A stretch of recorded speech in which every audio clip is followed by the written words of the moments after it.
Students Islamic organisations అభ్యర్థులు Indra park వద్ద ధర్నా చౌక్ వద్ద ధర్నా నిర్వహించారు. ఈ నిరసనలో పాల్గొన్న ఆవాస్ రాష్ట్ర కార్యదర్శి మొహమ్మద్ అబ్బాస్ మాట్లాడుతూ ఉర్దూ మీడియం పోస్టుల నియామకంలో ఉన్న ప్రధాన సమస్యలపై ప్రభుత్వం దృష్టి పెట్టాలన్నారు.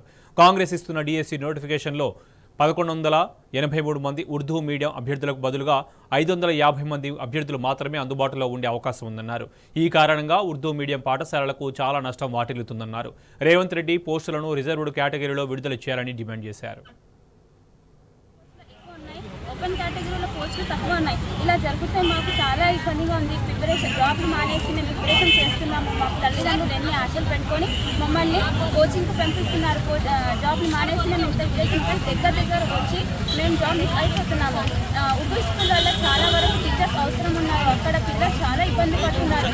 ఎడ్యుకేషన్ మంచిగా అవ్వాలంటే టీచర్స్ ఉంటే కదా మంచిగా అవ్వేది ఎడ్యుకేషన్. ఇక్కడ టీచర్స్ లేరు. పిల్లలు ఎట్లా చదువుతారు? బ్యాక్లాగ్ పోస్టులుగా మారిపోతూ ఉన్నాయి. ఉర్దూ మీడియంలో చదువుకొని రాసేటువంటి వాళ్ళు ఆ తరగతులలో లేరు కాబట్టి ఇప్పుడు ఆ పోస్టులన్నీ మిగిలిపోయి ఉర్దూ మీడియంలో చదువుకొని డిఎస్సి రాసినటువంటి వాళ్ళందరికీ అన్యాయం జరుగుతూ ఉంది. అది ఎస్జిటి కావచ్చు, స్కూల్ అసిస్టెంట్ పోస్టులు కావచ్చు, పీఈటీ కావచ్చు, ఈ మొత్తము లాంగ్వేజ్ కండిషన్లలో దీంట్లో కూడా కొన్ని సమస్యలు ఉన్నాయి. కాబట్టి వీటన్నిటిలో కూడా అన్యాయం జరుగుతూ ఉంది.